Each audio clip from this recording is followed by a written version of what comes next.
thank each and every one of you for coming over, because this is just not a homecoming for Chip and for Jeff Moore, but this is also a celebration of what all of us shared during that time. We also want to honor the memory of the late Ambassador Cojuangco, because he was so special. He was also the man responsible for getting us together. And Northern Cement.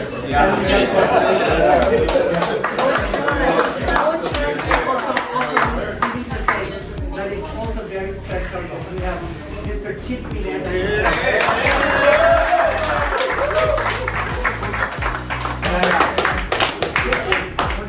We're gonna honor Coach Jacobs with a little love. Coach Jake's not getting off easy.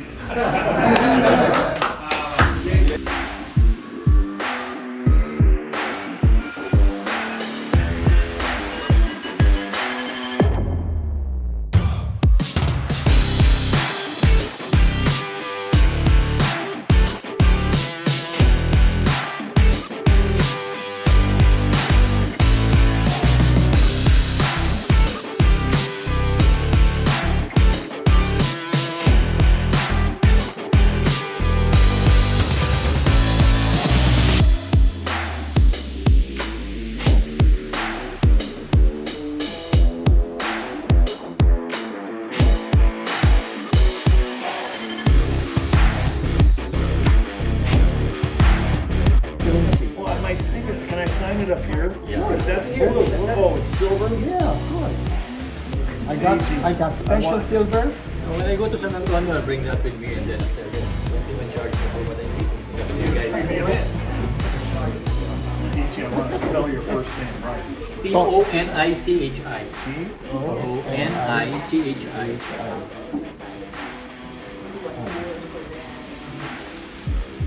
I'll sell that tomorrow for $500 maybe.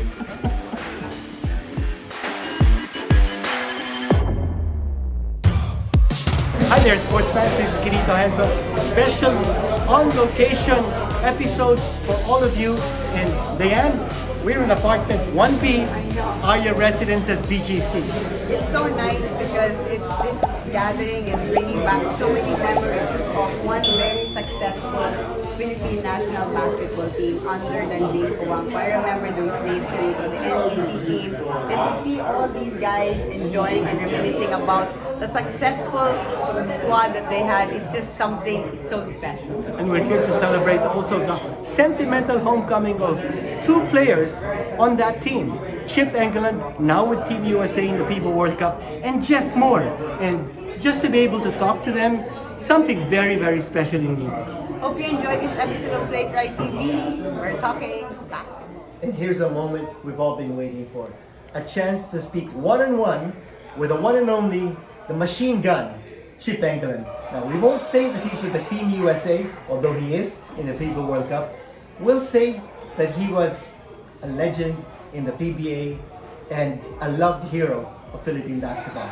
Chip Engelland, welcome back to the Philippines. It feels so good. This is the best basketball fans in the world are here, and they've proven that their support of the World Cup, the USA team, but all the teams, and including the Gillis team, which did beat China in that big game. It was huge.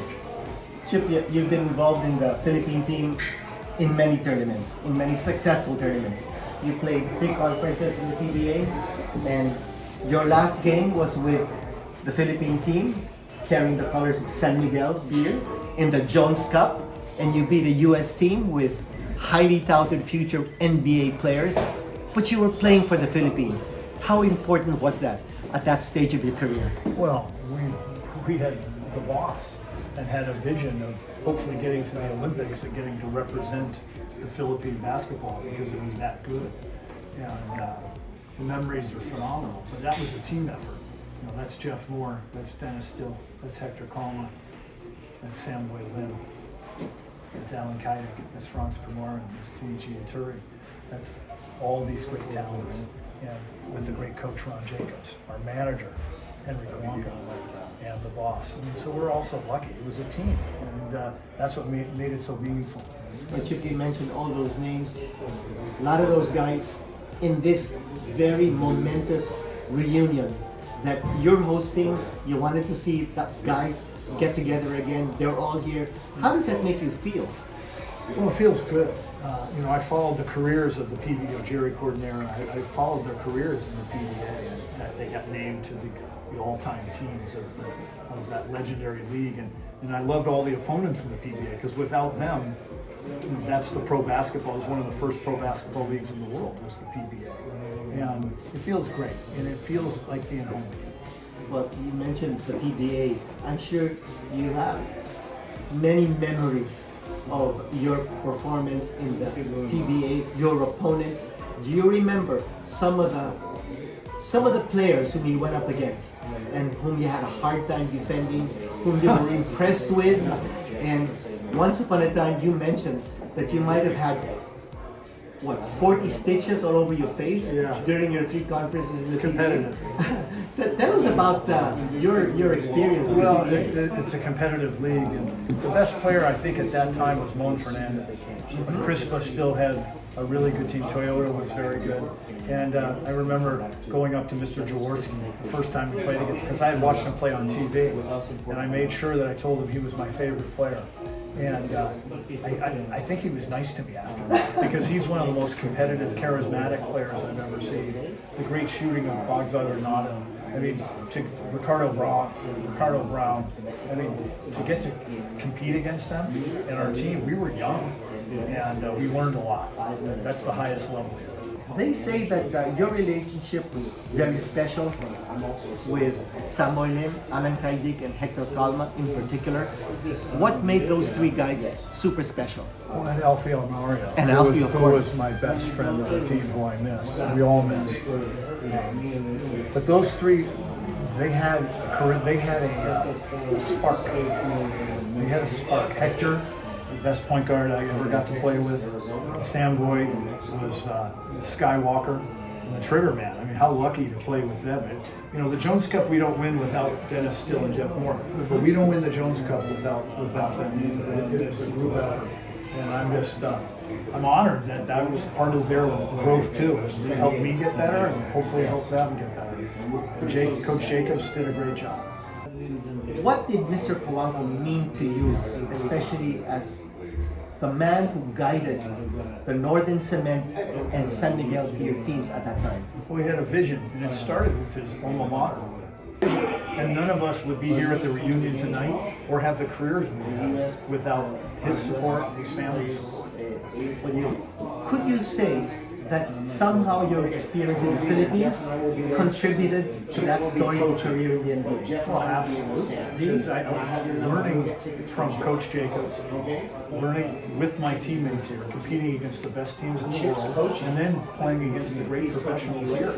How could you not benefit from that? We all benefit from it, and probably so much so that we couldn't even list all the reasons. And does that mean, Chip, that the Philippines will always have a special place in your heart? Absolutely, and we're looking for our Jones Cup 40th reunion, which will be in 2025. Yeah. And we're going to all get together for that one. Oh, before we say goodbye to all of our Oyo fans and followers, you have to give us an idea of some of the Filipino words you remember from back then, and some of your favorite Filipino places that you'd want to revisit during your trip. Some Filipino words you remember? Well, I know chismes. Okay. And you know that one Me? really well. You, my friend, are the king of chismes in a good way. In a good way. No, that would be one I always kid about. Okay. Chismes and pasalubong. All right. Always bring a gift for your visiting friends wherever you can go. Bring your pasalubong. And what about your favorite places to visit, or you want to revisit? Well, I always liked Paxahon Falls. I like the 100 Islands, and Baguio, of course. But I liked walking around the streets here. I still do. It feels comfortable. And Feels like home. When I and did walk the fans remember you? Yeah, in a good way, but not so. The older fans, sorry, the older fans. The younger ones, you know, the U.S. players and Coach Kerr, and that's exciting. And I have the older generation, which they remember the Jones Cup and the PBA. And I'm wondering, in the U.S., walking around, going to the different NBA venues with your team, the Filipino fans come up to you and say, "Oh, Chip, we know you. No, well, Has that it happened? happened a lot in Los Angeles and Toronto and all over. But where it happened, one time I was eating lunch alone in Los Angeles. Okay. And a Filipino friend said, "You're Chip Engelland, you're eating lunch alone." I said, "Yeah, why don't you join me?" And we had a nice lunch and talked about what we loved about the Philippines and shared our memories. Well, I think it's because you see that Filipino friendliness. I think it's rubbed off, and it's great to see you again, Chip. And I know before we go, I know that you've been wanting to visit your good friend Samboy Lim. Do you have any special words to say to Samboy's family? Well, Samboy loved basketball, and I think that showed in his style of play because he played high above the rim. And he was one of the first high flyers that I remember here, but he had heart, and I can't wait to hug him and see the family because we all care about him, and it was a huge part of all of our successes. And he helped the young kids here dream to play like the Skywalker. And I can't wait to see him. I got to see some of his family, but I'll see him right before I leave. Well, thank you very much, Chip. And that's Chip Engelland for you. So Thanks, much everyone. a Filipino, so much a Filipino, and it's great to see you again, brother. Thanks. Number 1 point guard ng Pilipinas, of course, representing the flag, Hector Calma. Wow, Hector. Just seeing you is bringing back those times when you take down the ball, direct the plays, get everything going for the team. Oh, you miss basketball? Yeah, I do. Not now, hindi na siguro. After I retire. Yeah. What do you remember most about that very successful squad that you have in 1985? Ano yung when your kids ask you to make kwento, Dad, kamusta ba yung yung national team nyo ngayon? How was it? What do you make kwento? I think that our team in Northern Cement that represented the national team was, I think, the best team that I ever played for. Yeah, because it's like we're like family. We're together for so many years and representing the Philippines and it's all amateur players, no PBA players or professional players. It must have been a big difference na you were not playing for a pro club then when you were with NCC, diba? Yung focus nyo talaga to represent the Philippines. Yes. But I know you were a guest team sa PBA, nanalo nga kayo, diba? Yes, nanalo kami. But I think that's our advantage because right now ang nangyayari is we get players from the PBA teams. I think yung schedule ng PBA and then for international plays. There's just a small window, no? A small window, Yeah, so you would say that was one of the reasons why naging super successful kayo kasi talagang you were dedicated to the national team. Yes. Yeah. And then the support, of course, of Mr. Cojuangco. Yeah. How much pride did you have representing the Philippines then? I know you played pro after, pero yung difference of playing for the country and playing for your professional I think it's more yung iba yung feeling na you represent the Philippines, no? It's wearing the Philippine flag. Pilipinas. Yes, and then it's more parang it's an honor, and then when I was a kid, that was my dream to represent the Philippines, to wear be in the national team. None of your kids are playing basketball and are we gonna see a Calma in the national team? No? Anong sport nga sila? No, Andres, my son played for in high school lang. After that, he didn't play. You didn't encourage them to play now? And what about watching our Gilas team now dito sa FIBA World Cup and our hosting? What are your thoughts on that? Yung pag-host natin. Yeah, it's ganda ng pagka-host ng Philippines, no? And then, grabe ka, just watching the other, yung sa Japan, I think the Philippines was pinakamaganda. Yes, and then I think the Gilas, sayang nga, it's just close games, but I think it's the chemistry and the preparation. Kulang. Yeah. They should more time together. More time together. What about the fans now? You hear how they scream for the national. Was it also like parang they would scream Hector, no, natin. Yung fans pareho, yung intensity, yung passion. for the game. Intensity, yeah, before, but I think we don't get booed or You were all... panalo, we're Yeah, still Yeah. appreciated. O, balita ko yung you're planning a comeback? Yeah. Kaya available nga kami ni France, baka kailangan nila ng point guard. So nice to see you. An honor and pleasure to be here with Jeff Moore. And Jeff, you're back in the Philippines. Your first visit here since 1986. And you were on the team with Team Philippines that won the last FIBA Asia Cup championship for the Philippines. Now that you're back, how does it feel? Is it sentimental? This is like a homecoming for you. Yeah, it's amazing. I can say to see all the faces that I've seen tonight. Like I said, we were just young kids doing our thing, 21 years old. Now we're in our early 60s. It's just amazing. It's a great feeling, you know, to see Brian, see Alan, all the guys, Chip Engelland, Hector. So I'm just elated, you know, I'm just happy to be here, and that was the mission, to come here. I'm not going to have many more chances, so I just wanted to come and kind of close this chapter and see the friends, you know, get it over with. Jeff, playing for the Philippines, how important was that for you at that stage of your career? Well, I committed to the Philippines. Like I said, once I became a naturalized citizen, I was locked in. I put my heart and soul out there on the court to win for the Philippines. You know, at that point I wasn't an American, and so it feels like that. You know, this is a homecoming for me. You know, a beautiful thing. And I'm just saddened that we didn't really have a chance to see where it all ended. It got cut short, and that's life, you know. But yeah, no, Philippines is embedded in my heart, and I love the country as well as mine. Jeff, you had so many memorable moments with the Philippine team. You guys won the Jones Cup in 1985, beating that U.S. team that was fully stacked with future NBA players. And then you won the PBA third conference. Now that was also something special because it was the first time a guest amateur club won a championship in the PBA. And then of course you won that FIBA Asia Cup championship. Of all the championships you've won, right, of all the championships that you've won, of all the things that you've seen in the Philippines, what was your most memorable? The most memorable was Sonny Jaworski.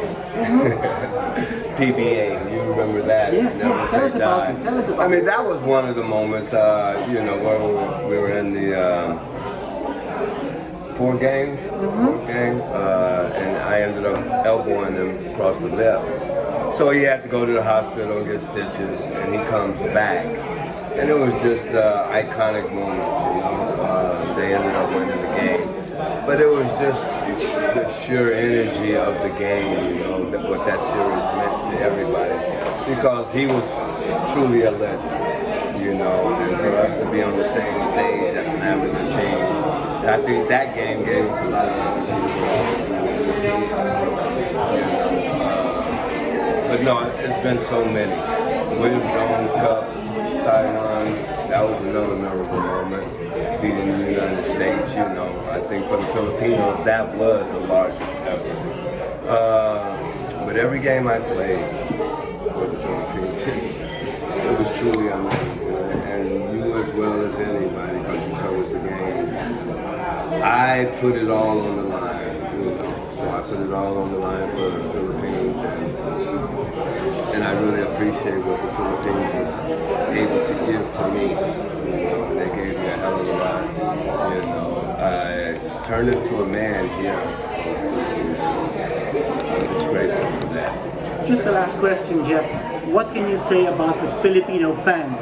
When you were playing in the PBA, when you were playing overseas for the Philippines, the Filipino fans never left your side. They never did, and I talk to my friends about this all the time. You know, the commitment that the Filipino citizens put behind us. Once they committed, it was a fan for life. And I still get a lot of fans on Facebook and different social media platforms, and it's always the same. They remember the great old times, and I really am blessed to be here today to celebrate this reunion with my fellow teammates. We're already talking about doing our 40 years, 40 years in the making, to try and get everybody back together on the front 40th anniversary. What keeps you busy these days? A lot of things, but no. I got my basketball academy in Puerto Vallarta, Mexico. My kids, Mexican Americans, live there in Guadalajara. My daughter's in Cancun. I mean, they keep me going, and for me to be involved with the kids, I'm the Mexican Ron Jacobs. You know, I just enjoy dealing with these kids and doing what I need to do. And so I'm charged when I'm dealing with the kids, trying to talk about basketball, trying to give them a chance to live their life, you know, through basketball. I teach life through basketball, just like Ron Jacobs taught me. So I'm excited to continue his legacy, basically, in Puerto Vallarta, Mexico. Thanks very much. Jeff Moore. Alam mo, ang mga memories ko kay Alan Kaidik, number 8. Basta tumingin ako sa kanya, may 3-point shot. Basta isipin ko lang, may shot ka na, 3 points. Alan Kaidik, it's so nice to see you. Nakailang SEA Games ata tayo, tsaka Asian Games, di ba? Asian Games, 4. Yeah. Tapos SEA Games, isa lang. Isang Games. Pero sa Asian Games tayo na sa magsama. Yeah. From 86 hanggang 2004. 2002. You look exactly the same, Alan. Anong feeling mo na sa reunion na to with your NCC team, national team, napakasaya, parang just like old times. Yes, talagang excited kami when Kinito called me. At yun na, gusto mag-organize ng get-together si Chip at saka si Jeff. Talagang excited talaga ako. Kasi sabi mo, almost 40 years, no? A lot of these guys you haven't seen in a long time. Yeah. Kasi kahit na sabihin mo some of them are staying in Manila, may kanya-kanya ng career na pinuntahan. So, bihirang-bihira kami makikita ng ganito as a group. I'm so happy na natuloy. I'm sure now watching the Gilas national team, malala mo somewhat yung time nyo as a member of the national team. It was so successful, the NCC team. Ano yung mga naalala mo most pag binalikan mo yung time na yun in 1985 when you won so many tournaments? Well, kasi magkakasama kami, mga binata pa kami noon eh, mga college student pa lang kami, no? So talagang brothers for life kami. So, ibig sabihin, yung foundation medyo matibay. Yeah. And then magkakasama kami throughout the year, laro kami sa PBA, laro kami sa international. Wala kang ginawa kundi mag-practice, maglaro, tapos yun nga, nag-aaral on the side. Di ba you were living together also? Yeah, naka-quarters kami. Gano'ng katagal nilang?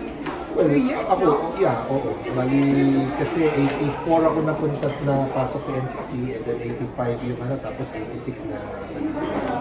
So imagine, halos day in, day out, magkakasama kami. So talagang, sa tingin ko yun yung isang factor yung chemistry. Oo, yeah. Alam mo na yung Kilalang nyo ng isa't isa. saka yung rules na Yeah. alam namin, hindi kami nagsasapawan. Alam mo yan, yung parang kung ano yung pwede mong i-contribute sa team para manalo, yung ginagawa namin. Naalala yung coach ng South Sudan, natalo tayo sa South Sudan sa 3-point shot nila. Sabi ng coach, pina-practice daw nila yung 3-point shooting nila after practice. Ikaw mo ba, paano mo hinasa yung 3-point shooting mo, Alan, kayo? Ganun din, kasi sabi, before practice at saka after practice, shoot ako ng extra. And then, normally, tuloy-tuloy siya. At pag malapit na yung game, medyo papahinga ka na. I-relax ko siya.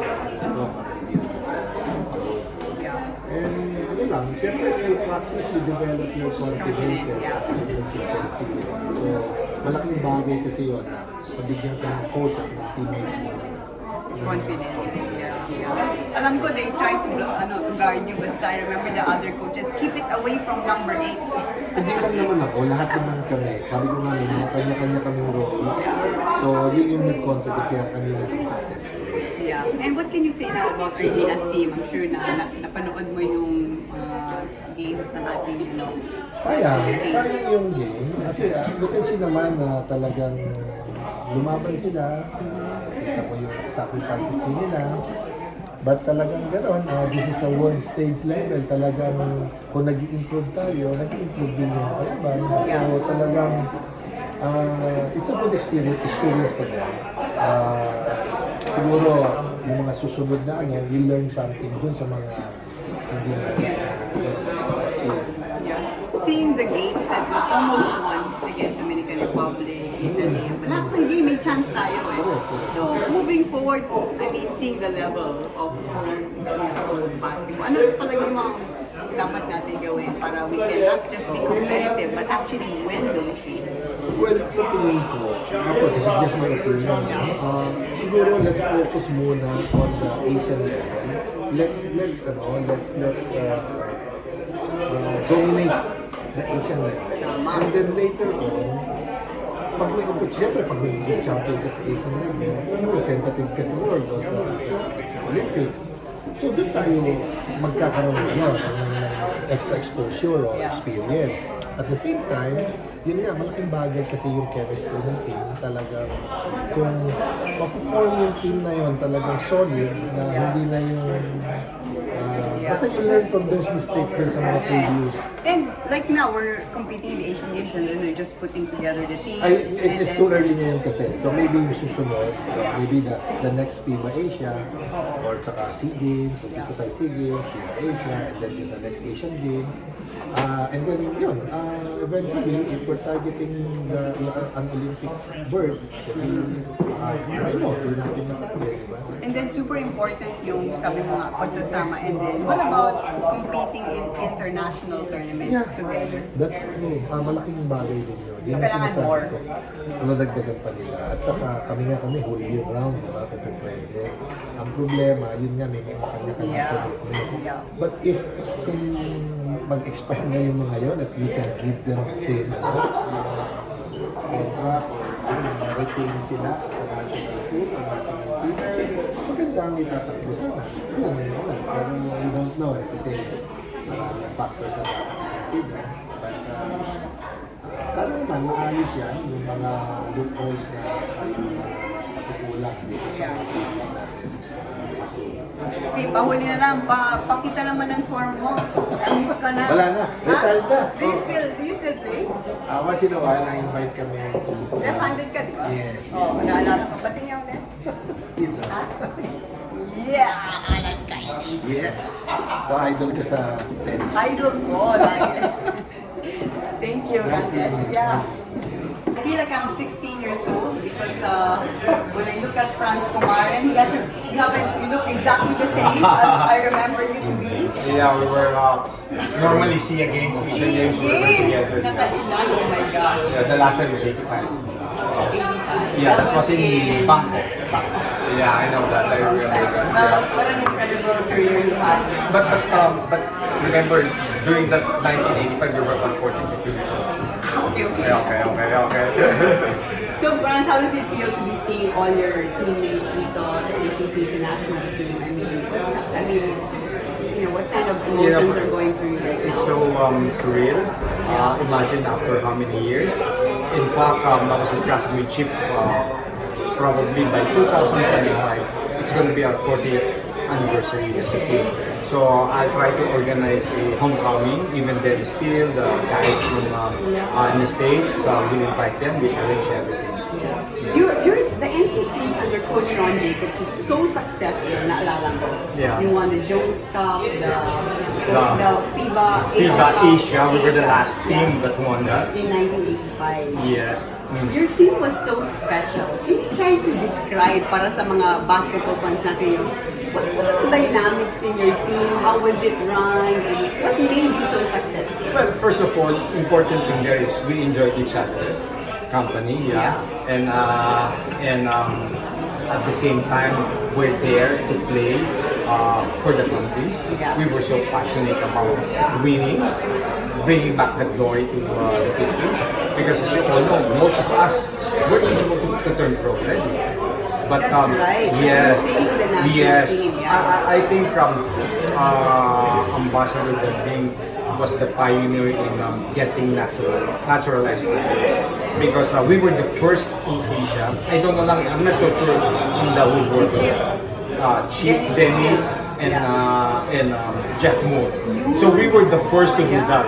I can still vividly remember that 1983 ABC. You know, all of a sudden they question us because parang it's a new thing.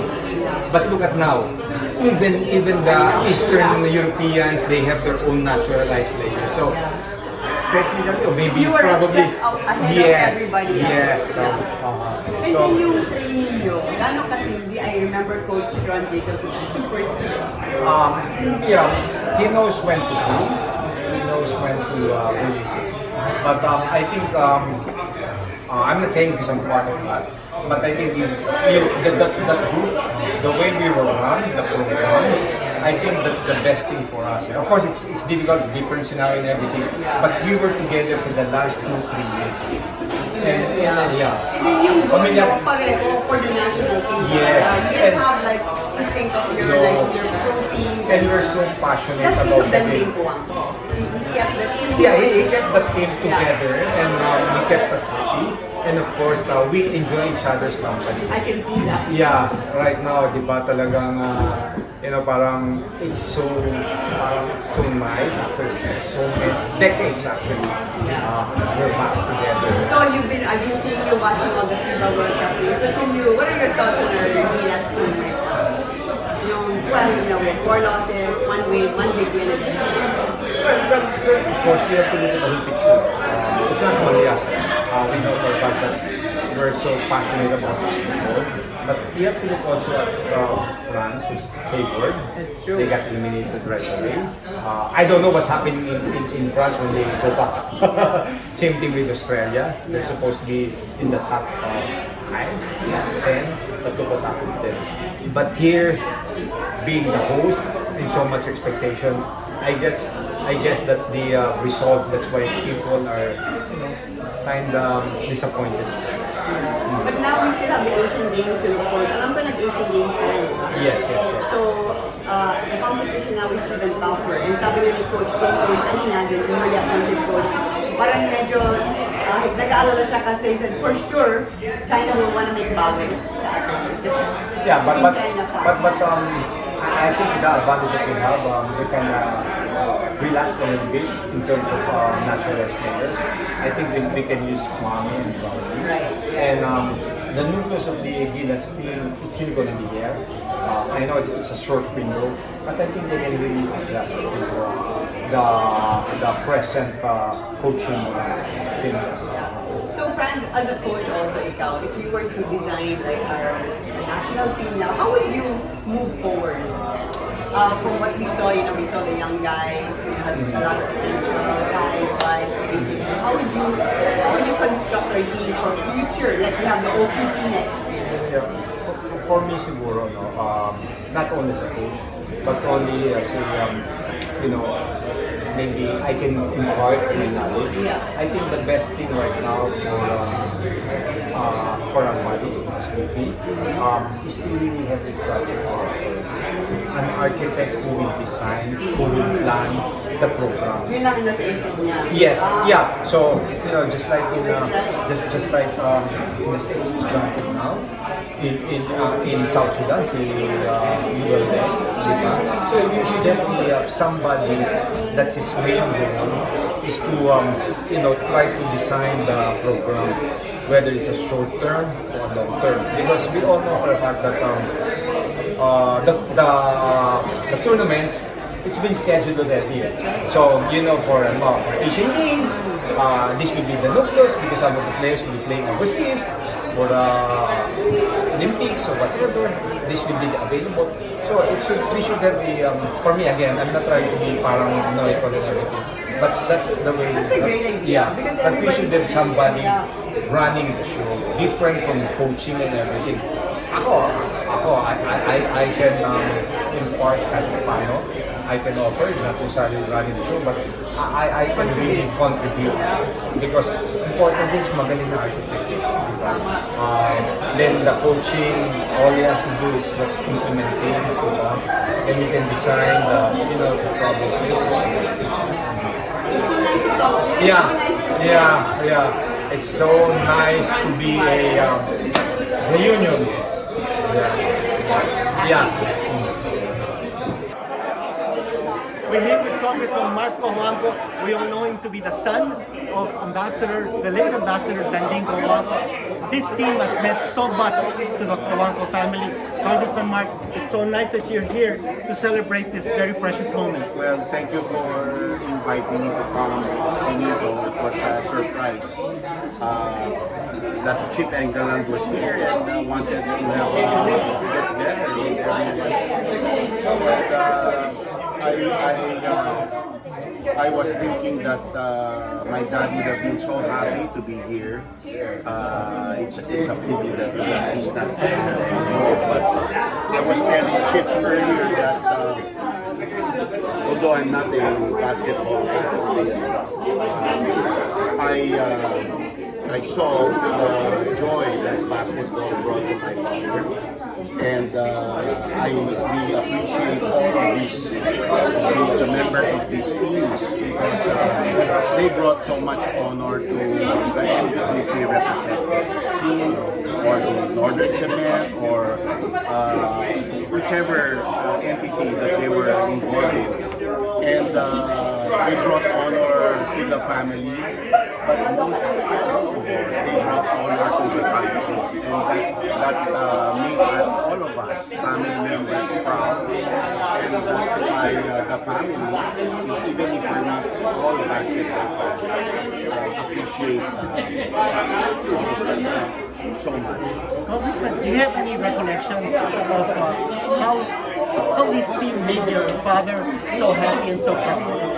Yes, I remember my dad near the airport, the domestic airport. There was a practice gym there where they rented so that players would practice, and he gave inspiration and speeches. And I almost cried because he invoked nationalism so much, and that stuck in my head.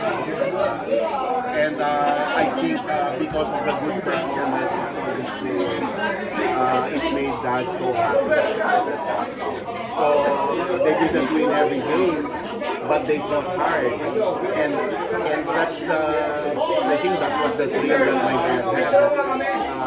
He would see that these people gave it everything they had. And that was the joy that came to him. Congressman, I mentioned Chip Engelland. We also have Jeff Moore with us here. But we all know that also Chip Engelland is the assistant coach of Team USA. I remember Jeff Moore as the rubber band man. I mean, the way he would move, he would bend in mid-air. And although I'm not a basketball fan, I would be in awe and spectacular plays by Jeff Moore. And also Chip, from the distance. Of course, yes. From distance. Very good. I really like watching their games. Congressman, this team spawned a lot of basketball legends. Not just Chip Engelland in the NBA because he's well known as a shooting guard, but also yes, Hector Calma, Jerry Codinier. Yes. And Hector also lives in Alabama, and his wife and my wife know each other. So we've met a few times, and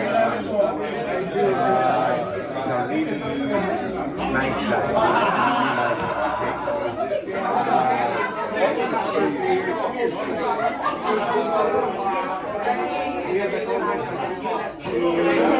Congressman France.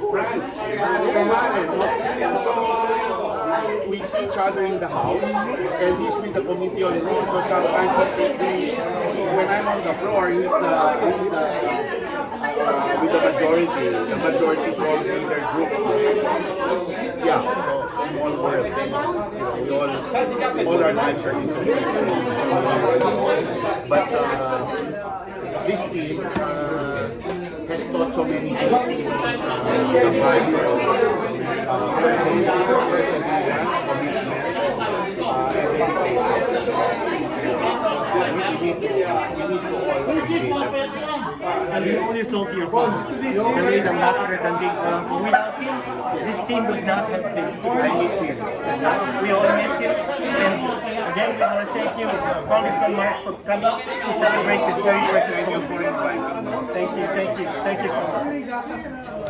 Well, that was our episode, and Diane, we talked to a lot of very interesting personalities. Of course, Chip Engelland and Jeff Moore, but we also talked with Congressman Mark Cojuangco, and we had a nice conversation with Congressman Franz Pomala and Alan Caide. So many nice thoughts, memories, and one thing prevails Kinito then and now, the passion and the love of our players to play for the national team and the Philippines. So nakaka-proud lang, I remember those days. So and they had some really nice words to say about our current Gilas team and you know what we can do in the future. So thank you to all our guests. It was such a joy, and just as much as they enjoyed, nag-enjoy rin kami dito. That's right. And don't forget, like, share, subscribe, Play It Right TV. We're here for you all the time. Until next time, this is Diane Castillejo. Kinito Hanson. Salamat.